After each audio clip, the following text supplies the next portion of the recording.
बिस्मिल्लाहिर्रहमानिर्रहीम। Dear viewers, सलाम अलैकुम। आप सबका इस्तकबाल है चैनल विन के स्पेशल प्रोग्राम एक मुलाकात डॉक्टर के साथ सीज़न 2 में। व्यूअर्स, ये बहुत संजीदा बात है कि कोविड-19 के आउटब्रेक के 1 साल बाद भी हम उसके मुख्तलिफ असरात अवामुन्नास में देख रहे हैं। जहाँ सेहतमंद अफराद अपनी स्ट्रॉन्ग इम्यूनिटी के बिना पर कोविड-19 के वायरस से बचे हुए हैं, वहीं पर कितनों ने अपनी जान गंवाई। According to medical data, the death risk of कोविड-19 तकरीबन 14% है एक जनरल हेल्दी पॉपुलेशन में जो 50 ईयर्स के ऊपर है। लेकिन यही रिस्क 50 से 60% या उससे ऊपर हो जाता है अगर इंसान अनहेल्दी है या उसे कोई प्री एग्जिस्टिंग डिजीज़ जैसे कि डायबिटीज़ है। जी हाँ व्यूअर्स, इस कोविड-19 के क्लाइमेट में डायबिटीज़ पेशेंट्स ने बहुत मुश्किलों का सामना किया है।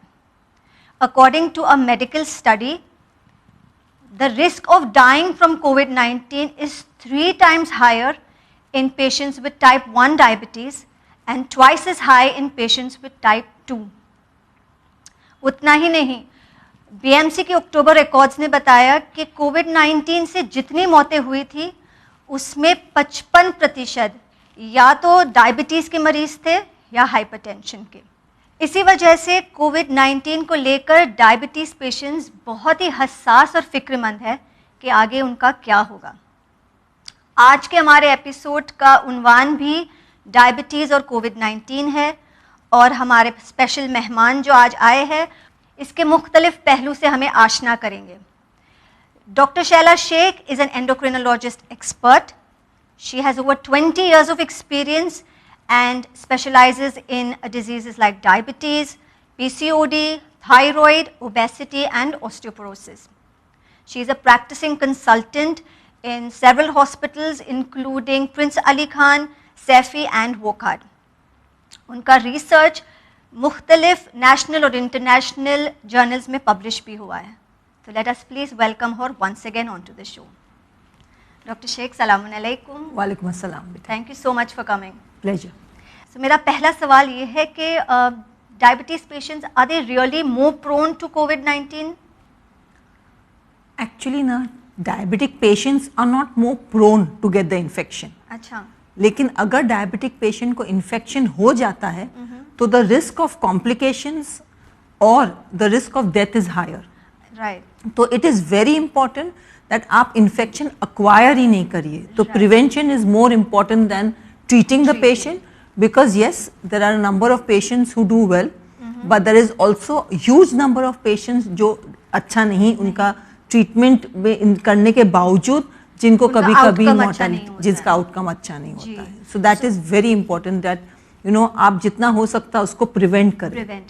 सो right, they are not more prone, लेकिन अगर आ गया है तो उनसे बचना मुश्किल है। हाँ, कॉम्प्लिकेशन ज्यादा होते हैं। आई वुडंट से बचना मुश्किल है, बट यस कॉम्प्लिकेशन ज्यादा होते हैं और जैसा आपने बोले मोर्टेलिटी ज्यादा है। जी मैम, मेरा नेक्स्ट सवाल ये है कि कोविड-19 अगर एक डायबिटीज़ पेशेंट को होता है तो क्या उसके सिम्टम्स अलग होते हैं या सेम सिम्टम्स जो हम मामूली कोविड-19 के इन्फेक्शन में देखते हैं? सिम्टम्स सेम होते हैं लेकिन सिम्टम्स ज़्यादा सिवियर हो सकते हैं। जी। तो सिम्टम्स ज़्यादा सिवियर हो सकते हैं, कॉम्प्लिकेशन ज़्यादा सिवियर हो सकते हैं, पेशेंट्स को प्रोलॉन्ग आईसीयू एडमिशन लगता है। और मोस्ट इंपॉर्टेंटली प्रॉब्लम क्या होता है, जब पेशेंट्स डायबिटीज़ के साथ एडमिट होते हैं कुछ दवाइयाँ ऐसी वापरी जाती है जिससे शुगर्स आउट ऑफ कंट्रोल होते हैं। हम अक्सर देखते हैं कि कोविड की वजह से जो इंसुलिन रिक्वायरमेंट पेशेंट्स का होता है वो बहुत ज़्यादा होता है। पेशेंट्स के शुगर्स काफ़ी हद तक अनकंट्रोल हो जाते हैं during hospitalisation. Not only hospitalisation के दौरान लेकिन डिस्चार्ज के बाद भी ये पेशेंट्स को इंसुलिन ज़्यादा वक्त तक लगता है और शुगर्स ऑफन अनकंट्रोल रहते हैं। और अगर शुगर्स अनकंट्रोल रहे तो वो पेशेंट्स ऑलवेज इम्यूनो कॉम्प्रोमाइज रहते हैं और दूसरे प्रॉब्लम्स होने के चांस रहते हैं। मोर देन दैट, एक बहुत इंपॉर्टेंट बात ऑल्सो जो I think is very important कि व्यूअर्स समझे कि कोविड की वजह से भी डायबिटीज़ हो रहा है। तो हो सकता है आपको डायबिटीज़ नहीं हो जब आपका एडमिशन हो सकता है कि जब आपको कोविड हो तभी आपकी शुगर्स नॉर्मल हो, लेकिन कोविड की वजह से भी बहुत सारा रिसर्च अभी देखा जा रहा है कि incidence of diabetes is going up. तो ऑफन पेशेंट्स को पता भी नहीं होता उनको कोविड हुआ है। बहुत सारे पेशेंट्स एसिम्टोमेटिक है, माइल्डली सिम्टोमेटिक है, जी। और 1 महीने बाद आते हैं कि मैडम हमको तो डायबिटीज हो गया मुझे तो, और अगर हिस्ट्री आप पूछोगे तो पेशेंट बोलेगा मुझे कोई भी हिस्ट्री नहीं जी। है, लेकिन इन्फेक्शन की वजह से भी कोविड हो रहा है। ये चीज़ों का हमको बहुत ध्यान रखना चाहिए, और इसलिए बहुत इंपॉर्टेंट है कि आप बचे। जी, लापरवाही का वक्त ही नहीं है, यू बिल्कुल। कैन नॉट, बाद में रोने से कोई फायदा नहीं होता है। जी। Best thing is precaution and prevention. Prevention. तो जैसे आपने कहा, तो कैन आई से कि कोविड-19 का भी एक साइड इफेक्ट हो रहा है कि शुगर्स आउट ऑफ कंट्रोल हो जाते हैं, जिसके वजह से many people can be a diabetic in the future. Yes, definitely. So this is something कि अभी हम देख रहे हैं कि नॉर्मली पीपल को लग रहा है कि कोविड अभी तो चलो मामूली सा हो गया है। सो इनफैक्ट ये भी हो सकता है कि एक हेल्दी पेशेंट जिसको डायबिटीज ना हो, कोविड के इन्फेक्शन के बाद वो एक डायबिटिक हो जाए। Yes, definitely. कोविड के बारे में हम लापरवाही नहीं कर सकते। अभी भी बहुत कुछ कोविड के बारे में नहीं पता है। जैसे कभी नए स्ट्रेन्स आए हैं, उनके बारे में हमको नहीं पता है। बिगिनिंग में मोर्टेलिटी इतनी ज़्यादा थी क्योंकि ट्रीटमेंट नहीं पता था। अभी जिस ट्रीटमेंट इज इम्प्रूविंग, इसलिए मोर्टेलिटी रेट्स हमारी काफ़ी कम हो गई है। बट सिर्फ मोर्टेलिटी कम होने का मतलब नहीं है कि इन्फेक्शन प्रॉब्लम नहीं दे रहा है। इन्फेक्शन अपने प्रॉब्लम्स दे रहा है, और वो काफ़ी हद तक डायबिटिक पेशेंट्स में वो प्रॉब्लम्स ज़्यादा होते हैं। तो मैम, अगर आपको एक क्वेश्चन पूछूं कि जब आपने कहा कि शुगर्स आउट ऑफ कंट्रोल हो रहे हैं, तो कुछ बॉडी में ऐसे हो रहा है, मतलब is there something that is happening to the body? Why is it that sugar levels are going out of control? Because covid में जो देयर आर सर्टेन रिसेप्टर्स जिसके थ्रू कोविड एक्चुअली बॉडी में अटैच होता है। Those receptors also they on the pancreas, और it acts on the pancreas and it affects the जहाँ से insulin बनता है आपका, और वो सेल्स को इफेक्ट करके covid can cause diabetes. Right. So लोग को ऐसा लगता था कि वो कोविड सिर्फ लंग को रिस्ट्रिक्टेड है, लेकिन ऐसा नहीं है। जैसे आपने अभी बताया, वो पैंक्रियास में भी अफेक्ट हो सकता है, पैनक्रियास में अफेक्ट कर सकता है, किडनीज, बहुत सारे ऑर्गन्स पे असर करता है, किडनी पे असर करता है, मल्टी ऑर्गन फेलियर क्रिएट कर सकता है, और मल्टीपल ऑर्गन्स पे अफेक्ट करता है। कोविड से फॉर एग्जांपल थायराइडाइटिस का इंसिडेंस बढ़ गया है। हमारे बहुत पेशेंट्स आजकल बोलेंगे पेन थ्रोट में हो रहा है, 2-3 हफ्तों से हो रहा है, तो actually covid is affecting the thyroid and causing thyroiditis also. तो it is affecting multiple organs. So it is still a field where everybody हर कोई सीख रहा है, हर कोई समझने की कोशिश कर रहा है, हर आए दिन नया रिसर्च आ रहा है, but the basic precaution stay the same, जो हमको किसी भी हालत में नहीं भूलना चाहिए। जी बिल्कुल, thank you so much for that. तो जैसे मैंने अभी जब हमने स्टैट्स देखे कि the risk of dying for type 1 is more than once with type 2, तो इसका क्या, why is the risk factor differing? Because आपकी इम्यूनिटी पे डिपेंड करता है। जैसे आपने बोला कि immune status is very important, तो टाइप 1 डायबिटिक पेशेंट्स अगर ज़्यादा इम्यूनो कॉम्प्रोमाइज है, तो जो साइटोकाइन स्टॉर्म हम लोग बोलते हैं जो कोविड में आता है, वो स्टॉर्म ज़्यादा, इट्स मोर एम्फेटिक, मतलब वो स्टॉर्म की वजह से बहुत स्ट्रॉन्ग होता है, और वो स्टॉर्म की वजह से डेथ रेट ज़्यादा होती है। जैसे मैम ने अभी बताया कि कोविड-19 का इन्फेक्शन शुगर लेवल्स को अफेक्ट करता है। ये सिर्फ लंग से रिस्ट्रिक्टेड नहीं है, ये आपके पैंक्रियास को, आपके थायराइड को अफेक्ट करता है, and it can cause multiple organ failure. इतना ही नहीं, patients sugar levels out of control during infection भी होते हैं, और काफ़ी समय तक रिकवरी के बाद भी उन्हें ये sugar levels out of control मिलते हैं। उतना ही नहीं, ये बहुत ही इम्पॉर्टेंट बात है कि नॉर्मल पेशेंट्स को डायबिटीज़ हो रहा है अगर they are getting infected by कोविड-19। ये बात हमें ध्यान रखनी है, and we have to make sure कि हम कोविड-19 के इन्फेक्शन से बचे हुए हैं। मैम, आपने कहा कि कोविड-19 की वजह से थायराइड भी अफेक्ट हो रहा है, so is it like hypothyroidism भी हो सकता है, वो काइंड ऑफ डिजीजेज हो रहे हैं कि आप प्लीज़ बताएं हमें। बेसिकली कोविड-19 से एक प्रॉब्लम जिसको हम थायराइडाइटिस बोलते हैं वो होता है, मतलब इन्फ्लेमेशन ऑफ द थायराइड जो होता है। उसके अंदर इनिशियली पेशेंट हाइपरथायराइड रहता है, because of the inflammation the gland gets destroyed और हार्मोन्स बॉडी के अंदर सिक्रीट होते हैं। Subsequent to that patient hypothyroid हो जाता है, और फिर यूथायराइड होता है, मतलब वापस नॉर्मल हो जाता है। लेकिन this entire process can be very painful, because patient comes to basically with severe pain in the neck, fever. कभी कभी पेशेंट्स काफ़ी दिनों तक दवाइयाँ लेता है और समझ में नहीं आता है कि एक्चुअली थायराइड की वजह से पेशेंट को बुखार है। Patient will keep on telling you कि थ्रोट में दर्द हो रहा है, और अजम्पशन रहता है कि उसको अपर रेस्पिरेटरी ट्रैक्ट इन्फेक्शन है इसलिए दर्द हो रहा है, और ट्रीटमेंट में फ़र्क पड़ जाता है, बिकॉज थायराइडाइटिस का ट्रीटमेंट में हमको कभी इस मेडिसिन जो नॉर्मली हम थायराइड के लिए वापरते वो कोई मेडिसिन की ज़रूरत नहीं पड़ती, बिकॉज ये सेल्फ लिमिटिंग होता है। सो देयर इज, अगर आप डायग्नोसिस सही नहीं करोगे तो ट्रीटमेंट सही नहीं और होगा। ये मौसम में जबकि ठंडी है तो लोग को लगता है कि हाँ ऐसे नॉर्मल जुकाम हो गया है, नॉर्मल फ्लू हो गया है, तो वो नॉर्मल एंटी इन्फ्लेमेटरी ड्रग्स ले रहे हैं या क्रोसिन या ऐसे कुछ ले रहे हैं जो एक्चुअली ज़्यादा नुकसान पहुंचा सकता है, क्योंकि you are not tackling the disease properly. मतलब अगर थायरोइडाइटिस हो गया है, बेसिकली क्या होता है ना, बिकॉज द अजम्पशन इज के more than that, to be very honest, एक लोगों के दिमाग में एक फियर हो गया है कोविड को लेके। तो उनको लगता है कि हम टेस्ट करेंगे तो बहुत प्रॉब्लम्स क्रिएट होंगे, तो अक्सर हम टेस्टिंग रखते हैं टिल द लास्ट मिनट, जब तक प्रॉब्लम एकदम हमको लगता है कि अभी हम हैंडल नहीं कर पा रहे हैं, तभी हम टेस्टिंग के लिए बारे में सोचते हैं।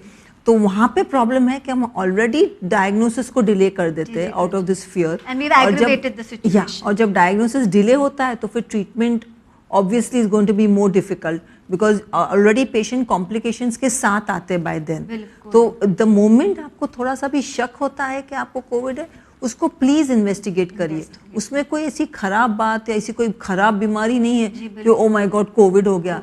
इतने सारे जो इन्फेक्शन इंसान को होते हैं, ये भी एक इन्फेक्शन है जो सही वक्त पे अगर इलाज हो तो इतना प्रॉब्लम क्रिएट नहीं करेगा, लेकिन आप जितना उसको डिले करोगे, जितना प्रॉब्लम को बढ़ाओगे, तो the treatment is going to get more complicated. Treatment को अपने आप से बचाना है, क्योंकि अभी तो इस तरह से अभी तो दुनिया भर के मेरे patients come with all kind of काढ़ास और ऑल काइंड ऑफ बॉटल्स, और एक्चुअली पेशेंट्स को हमारे थ्रोट बर्न्स हो गए, यूसोफेजियल बर्न्स हो गए, बिकॉज पेशेंट्स अदरक बैठ के उसको पता नहीं कौन सा अदरक जूस बना रहे, उसके अंदर और 10 चीजें डाल के उसको बना रहे। तो I mean I have great respect for nature, I believe that yes, लेकिन हर चीज़ एक लिमिट में सही रहती है।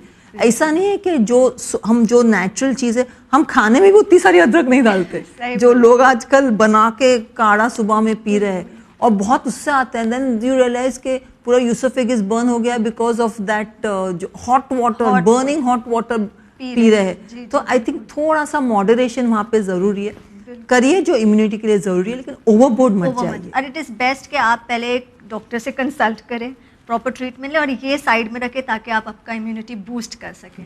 जी, तो अब हम कॉम्प्लिकेशंस की बात कर रहे थे। जैसे आपने बताया कि ये पैंक्रियास को अफेक्ट कर रहा है, थायरोइडाइटिस एक दूसरा कॉम्प्लिकेशन है। डायबिटीज़ पेशेंट्स को कोई स्पेसिफिक कॉम्प्लिकेशंस है जो उनको होते हैं अगर एक इन्फेक्शन हो के बाद? डायबिटीज़ में फॉर एग्जाम्पल लंग मैनिफेस्टेशन ज़्यादा सीवियर होते हैं, न्यूमोनिया ज़्यादा सिवियर होता है इसमें। जैसे कि हम कोविड में जानते हैं कि बेजल निमोनियाज होते हैं, बायलैटरल बेजल निमोनियाज होते हैं, जो आप अगर जो HRCT पे स्कोर देखोगे डायबिटिक पेशेंट्स का, तो वो ज़्यादा हायर होता है।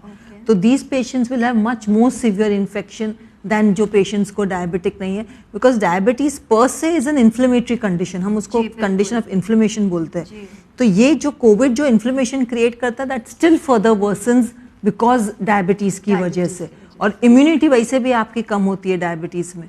तो ये सब चीज़ें मिला के प्रॉब्लम्स को बढ़ा देती है। बिल्कुल। सो डायबिटीज़ पेशेंट्स, जैसे मैंने समझाया कि एक तो वो इम्यूनो कॉम्प्रोमाइज्ड है, मतलब उनकी इम्यूनिटी वीक है क्योंकि ये इन्फ्लेमेटरी डिजीज़ है, और जब उनको इन्फेक्शन होता है तो इस वजह से उनका रिस्पॉन्स ज़्यादा सिवियर होता है, और इस वजह से कॉम्प्लिकेशन, मतलब हर कोई भी चीज़ अगर उनकी बॉडी में है वो रिएक्ट ज़्यादा करेगा। सो ये बात है। ठीक है, तो मैम मेरा नेक्स्ट सवाल ये है कि ट्रीटमेंट प्रोटोकॉल में कोई तब्दीली है, या what treatment protocol should a diabetic patient who is infected with Covid? Treatment protocol is the same irrespective. The only difference is that it is very important कि डायबिटीज़ अपने शुगर्स वेल कंट्रोल रखे, because sugars अगर well control रहेंगे तो infection से आपकी लड़ने की ताकत बेटर रहती है। तो on the contrary, even if you irrespective of covid situation, आपकी शुगर्स आपको specially at this point of time बहुत वेल कंट्रोल रखना चाहिए ताकि आपको ये प्रॉब्लम नहीं। बिकॉज हमने लॉकडाउन में देखे कि on the contrary patients are putting on weight. हमारे सब पेशेंट बोलते मैडम हम एक्सरसाइज नहीं कर पा रहे, लेकिन एक्सरसाइज के लिए घर के नीचे उतरना ज़रूरी नहीं है। आप घर में देयर इज सो मच आप घर में एक्सरसाइज कर सकते हैं, simple just on the spot आप जॉगिंग कर सकते हो। ऑन द स्पॉट अगर जॉगिंग नहीं करना नी जॉइंट्स के लिए, ऑन द स्पॉट वॉकिंग कर सकते हो। वो भी नहीं करना है तो फ्लोर एक्सरसाइजेस भी नहीं करना है तो आप सिंपली चेयर पे बैठ के भी आधा घंटा एक्सरसाइज कर सकते हैं। तो दोज आर नो एक्सक्यूजेस कि हम एक्सरसाइज नीचे नहीं उतर पा रहे मैडम तो हम एक्सरसाइज नहीं कर रहे। फिलहाल तो गूगल और व्हाट्सएप पे खाली हम खाने के फोटोज एक्सचेंज करें, पिक्चर्स। मेरे पेशेंट मुझे पिक्चर्स भेजते, मैडम आज हमने ये बनाया। आपने बनाया, सही, बहुत अच्छी बात है, लेकिन हर चीज़ मॉडरेशन में करिए। जो आप मतलब जितने भी में हमारे पेशेंट्स हैं, most of them at least 2-3 kilo वजन पुट ऑन करके ही आए हैं वापस, और जितने पेशेंट्स एटलीस्ट 50% के शुगर्स अनकंट्रोल्ड है, which is very sad, because जितनी आपने मेहनत की वो पूरे 1 साल में, बिकॉज लॉकडाउन है, आई मीन प्रैक्टिकली अभी हमारा लॉकडाउन प्रैक्टिकली खुला है, but lockdown is over, but your health care can not be over, तो वो तो आपको ध्यान रखना ही है। तो I think these small changes, और हमको अडेप्ट करना होता है as human beings. The beauty of human race is कि अल्लाह ताला ने आपको दिमाग दिया और अडेप्टेबिलिटी की कैपेसिटी दी, तो आप हर सिचुएशन में अडेप्ट कर सकते हो। ठीक है, आपको घर में रहना तो आप घर में करिए, आप नहीं बाहर जा सकते तो उसको अडेप्ट करिए आपको, लेकिन नहीं, हम नहीं कर सकते, नहीं कर पाते। मतलब घर में है तो उनको लगता है कि जितने पकवान बने हैं वो तो टेस्ट करना ही है, देयर इज नो नहीं, पहले पकवान बनाना ही क्यों इतने सारे, बिल्कुल एक्स्ट्रा टाइम हो गया तो चलो अब एक्सपेरिमेंट करें। और जैसे आपने कहा यूट्यूब एंड व्हाट्सएप ये सब ज़्यादा प्रमोट कर रहा है as oppose to promoting health, जो आप बोल रहे हैं कि जिस वजह से sugar levels out of control हो रहे हैं। सो ऑफ कोर्स डायबिटीज़ में शुगर लेवल सबको कंट्रोल करना, are there any apart from diet और क्या करना चाहिए उनको कि उनके शुगर लेवल्स कंट्रोल में रहें? I think stress, Raza, stress is also very important, stress and sleeping habits.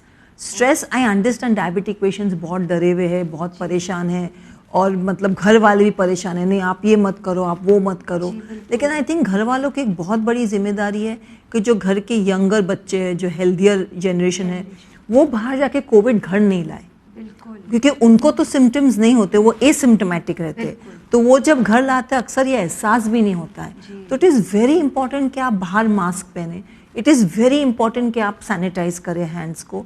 Sanitisation and mask is the new normal, इसको हमको हैबिट करनी ही चाहिए।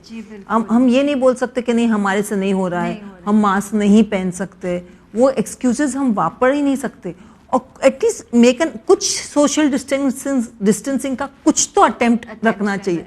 सोशल डिस्टेंसिंग फिलहाल मुझे कहीं नामो निशान नहीं दिखता है। आई थिंक ये अवेयरनेस खुद इंसान को आना चाहिए। ये आप बोले, मैं बोलूं, कोई और बोले, it doesn't make sense. As a जिम्मेदार, एज अ जिम्मेदार इंडिविजुअल, एज अ जिम्मेदार पर्सन, खुद के लिए नहीं तो एटलीस्ट अपनी फैमिली के लिए करिए। बिकॉज आप जब, आपको हो सकता है कुछ नहीं हो, लेकिन आप जब कैरी करते हो वो इन्फेक्शन घर, तो कोई इम्यूनो कॉम्प्रोमाइज इंसान जो घर पे, उसको प्रॉब्लम खड़ा हो सकता है। तो जैसे मैम ने बताया कि डायबिटीज़ पेशेंट्स को एक तो अपने खाने का ध्यान रखना है, विच मीन्स उनको एक्स्ट्रा नहीं खाना है जिसके वजह से उनका वज़न बढ़ जाए, दैट इज़ वन थिंग। दूसरा, उनको स्ट्रेस से अपने आप को बचाना है। Of course stress is something which we all experience, लेकिन उसको मैनेज करना है और अच्छी तरह से हेल्दी लाइफस्टाइल जीना है। And thirdly most important is also कि हमें अच्छी नींद लेना है, जैसे मैम ने बताया कि वी शुड स्लीप प्रॉपर्ली। और फोर्थली जो मैम ने बताया कि जो बाहर के लोग हैं, जो उनके फैमिली मेम्बर्स हैं डायबिटीज़ पेशेंट्स के खास, उनको ध्यान रखना है कि वो वायरस को घर ना ले आए, क्योंकि जो इम्यूनो कॉम्प्रोमाइज्ड पेशेंट्स हैं उनमें ये इन्फेक्शन ज़्यादा असर दिखाते हैं। तो मैम जैसे आपने बताया कि लाइफस्टाइल चेंजेस, स्ट्रेस, स्लीप, तो मैम कितने स्ट्रेस समथिंग कि हम उससे बच नहीं सकते, लेकिन और क्या लाइफस्टाइल चेंजेस हम कर सकते हैं to manage stress and to have a healthy lifestyle? आप क्या रेकमेंड करेंगे? मुबीना, फर्स्ट ऑफ ऑल ना, आई डोंट अग्री कि स्ट्रेस से हम बच नहीं सकते, हमारे एटीट्यूड पे डिपेंड करता है। जी बिल्कुल। प्रॉब्लम्स लाइफ में कभी चेंज नहीं होते, हमारा सिर्फ एटीट्यूड प्रॉब्लम को चेंज होता है। तो समवे हमको लाइन ड्रॉ करना पड़ता है कि ओके, हम इस प्रॉब्लम को इस हद तक हमारे पे असर करने देंगे, वॉट एवर द प्रॉब्लम में भी। हमारा दूसरा बहुत बड़ा प्रॉब्लम है कि एक्चुअली एज अ कम्युनिटी हम टोटली हमारे बायोलॉजिकल क्लॉक के अगेंस्ट जा चुके हैं।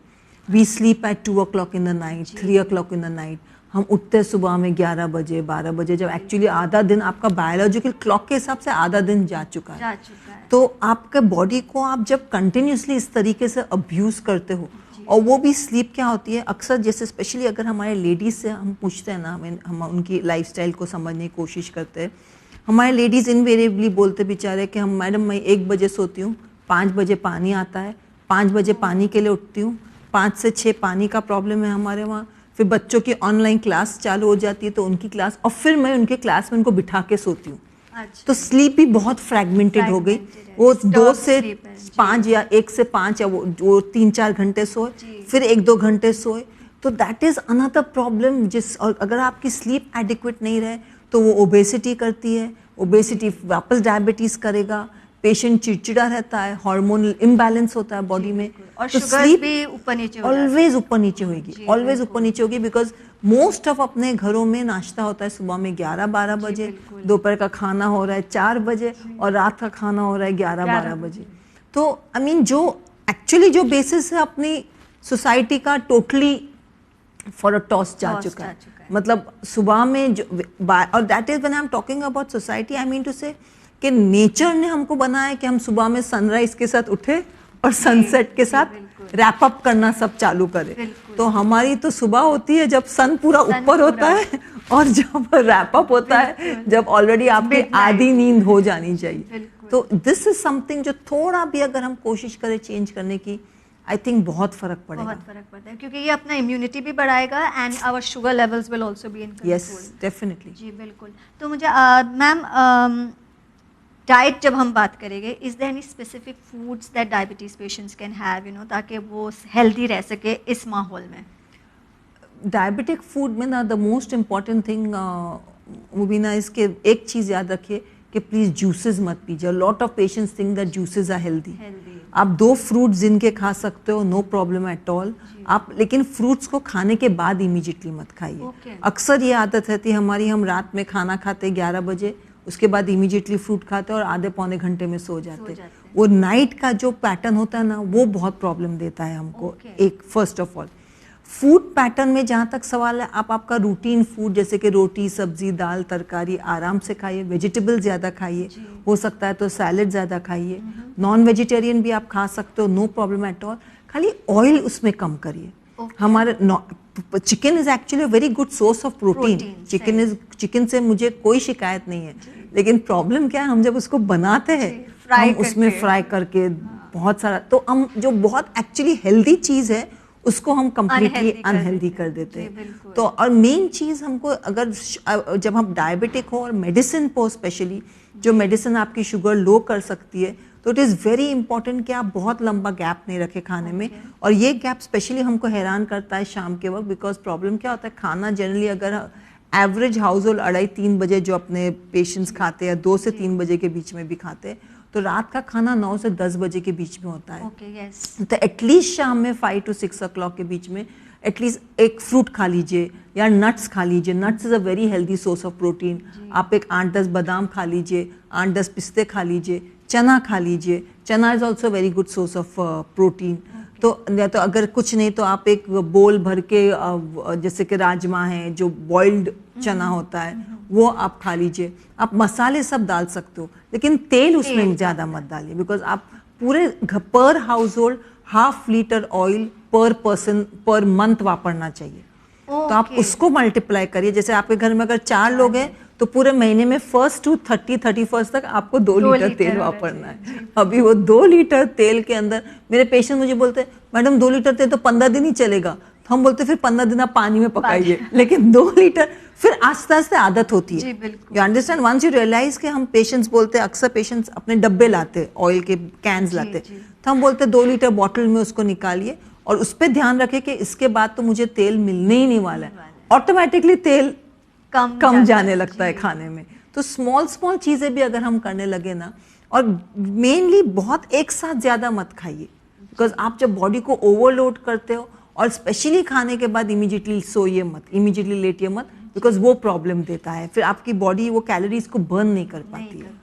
मैम ने बहुत अच्छी इन्फॉर्मेशन बताई कि एक तो डायबिटीज़ को कंट्रोल करने में और अपने आप को हेल्दी रखने में लिए स्मॉल चेंजेस आर रिक्वायर्ड। एक तो तेल कम करना है, आप सब कुछ खा सकते हो, जैसे मैम ने बताया आप सब खा सकते हो, वेजिटेबल्स ज़्यादा इंक्लूड करें, चिकन खाइए लेकिन उसे फ्राई ना कीजिए, एंड मेक श्योर दैट आपके मील्स छोटे छोटे मील्स हो एंड एट रेगुलर इंटरवल्स, ताकि आपकी शुगर्स कंट्रोल में रहे। एंड वेरी इंपॉर्टेंट, आप जूस ना पीजिए, फ्रूट्स खा लीजिए, एंड स्पेशली रात को अगर आप मील लेट खा रहे हो तो make sure that there is a gap before going to sleep. जी ma'am. Perfect. Any precautions that a diabetic patient must take apart from of course diet ध्यान रखना है, sleep का ध्यान रखना है, stress का ध्यान रखना है, any other specific precautions ताकि वो infect ना हो जाए apart from wearing a mask and sanitizing, और कोई चीज़ें हैं? Not really. Not really. I mean, अगर आप इतना करोगे तो you're pretty sorted out. Pretty sorted out. Problem नहीं होना चाहिए आपको. अगर आप बेसिक प्रिकॉशंस, सामने वाले के चेहरे पे मास्क हो नहीं हो, अपने चेहरे पे तो मास्क होना चाहिए. अपना मास्क आप मत हटाइए, सामने वाला क्या कर रहा है ठीक है, यू कैन नॉट, आप शायद उसको चेंज नहीं कर पाओगे, लेकिन अपने चेहरे पे मास्क रखिए ताकि आपको प्रोटेक्शन रहे. बिकॉज एटलीस्ट अगर दोनों के चेहरे पे मास्क है तो the protection is very good. लेकिन एटलीस्ट अगर आपके चेहरे पे है तो even if the protection is reduce to some extent because सामने वाले के चेहरे पे नहीं है, तो भी at least that protects you to some extent. तो अगर ये अक्सर होता है कि सामने वाले के चेहरे पे नहीं तो ह्यूमन टेंडेंसी आप भी निकाल देते हो, आपको लगता है कि अरे ठीक है, लेकिन वो मत करिए प्लीज. मैम एक अहम सवाल जो रह गया, जब शुगर लेवल्स आपने कहा कि ऐसे भी डायबिटीज पेशेंट्स को रेगुलरली शुगर चेक करना चाहिए, तो क्या अगर इफ दे आर इन्फेक्टेड क्या उनका sugar levels should they check more regularly, ऐसा कुछ है? Definitely if you are infected आपके शुगर्स डेफिनेटली दिन में एटलीस्ट 4 बार आपको चेक तो करना ही चाहिए, मिनिमम 4 बार. हो सकता है उससे ज़्यादा भी चेक करना पड़े आपको, लेकिन at least before each meal and at bed time check करना कंपलसरी है. ग्लूकोमीटर्स आप बहुत इजीली अवेलेबल है, स्ट्रिप्स भी अभी रिलेटिवली कॉस्ट भी उसका कम हो गया है, तो कॉस्ट इफेक्टिव होता है. और वो टाइम पे चेक करना बहुत ज़रूरी है बिकॉज ये कॉस्ट आपको एक बहुत बड़े कॉस्ट ऑफ हॉस्पिटलाइजेशन से बचाएगा. तो ये कभी कभी क्या होता है ना, अब हमको लगता है कि हम सेविंग कर रहे हैं, लेकिन वो सेविंग के चक्कर में एक्चुअली आप बहुत बड़े कॉस्ट को इनवाइट कर लेते हो. तो बहुत मॉनिटरिंग इज द कॉर्नरस्टोन कोई भी डायबिटिक पेशेंट के मैनेजमेंट में. तो अगर क्योंकि आप मॉनिटर नहीं करोगे तो आपको पता नहीं रहेगी शुगर कितनी है, और पता नहीं रहेगी तो आप उस पर एक्ट नहीं कर सकते हो. तो घर के अंदर the best way to monitor is by glucometers. अभी जो क्वालिटी ऑफ ग्लूकोमीटर्स है बहुत अच्छी है, बहुत इजी है. आप एट अ बटन वो इंफॉर्मेशन आपके जो भी डॉक्टर है उनको प्रोवाइड कर सकते हो. जो ग्लूकोमीटर्स है वो आजकल ऐसे उसका जो एडवांस्ड हो गए हैं कि इमीडिएटली इंफॉर्मेशन जाती है आपके डॉक्टर को. तो आई थिंक ये सब चीज़ों का जो टेक्नोलॉजी आपको एडवांटेज देती है उसका फ़ायदा आपको लेना ही चाहिए. ऐसा नहीं होना चाहिए कि हम सोचे नहीं हम टेक्नोलॉजी का एडवांटेज कैसा ले, नहीं हमको नहीं समझता है. हर इंसान को समझना पड़ता है. बच्चा बोले कि नहीं मैं कैसा चलूँ, मैं तो कभी चला नहीं, तो you can not say that ना. इंसान को सीखना ही पड़ता है. मुबीना, जैसे आपने पहले कहा you have to adapt, you have to learn. So जैसे आपने कहा कि एटलीस्ट 4 बार आपको टेस्ट कराना है minimum, and before a meal and after a meal is before a meal is absolutely mandatory. And then depends on the situation कि आप after meals कैसा करोगे. Because and at bedtime again is very important. Very important. Thank you. So ma'am, finally, is there any message जो आप हमारे viewers को देना चाहेंगे? सबसे important message मोसिना जो मैं अपने viewers को देना चाहूँगी is that stay safe. अपना ध्यान रखिए, अपनी family का ध्यान रखिए. अगर आप या आपके family में कोई भी diabetic patient है तो एक्स्ट्रा प्रिकॉशन लीजिए ताकि उनको इन्फेक्शन नहीं हो और आपको खुद को भी इन्फेक्शन नहीं हो. और आपको कितना भी आपको लगे कि कोविड को मुझे लाइटली लेना है, कोविड इतना कुछ प्रॉब्लम नहीं क्रिएट करने वाली है, प्लीज़ अंडरस्टैंड कि ये प्रॉब्लम को हम पूरी तरह मेडिकल कम्युनिटी भी नहीं समझ पाई है. तो at this point of time precaution is going to be better than cure, precaution is going to be better than treatment. Please mask पहनिए, प्लीज़ सैनिटाइज करिए, प्लीज़ सोशल डिस्टेंसिंग रखिए. लॉकडाउन खत्म हो गया है, कोविड फिलहाल कहीं नहीं गया है. Doctor thank you so much, आपने आपका कीमती वक्त निकाला और हमारे व्यूअर्स को इतनी उम्दा और मुफीद इंफॉर्मेशन दिया है. Thank you so much for that. Welcome. Thank you. Pleasure. उम्मीद है व्यूअर्स आपको हमारा ये एपिसोड इन्फॉर्मेटिव लगा. जैसे डॉक्टर ने बताया कि prevention and precaution is better than treatment, and mask पहनना कितना ज़रूरी है, स्पेशली जबकि अब एक सेकेंड वेव शुरू हो गया है और म्यूटेंट वायरसेस भी आने लगे हैं. सो उम्मीद है आपको हमारा ये एपिसोड पसंद आया होगा. इंशाल्लाह हम फिर हाजिर होंगे एक नए एपिसोड के साथ. तब तक के लिए मैं मोहसिना डोडिया आपसे इजाज़त लेती हूँ. शुक्रिया. खुदा हाफिज़.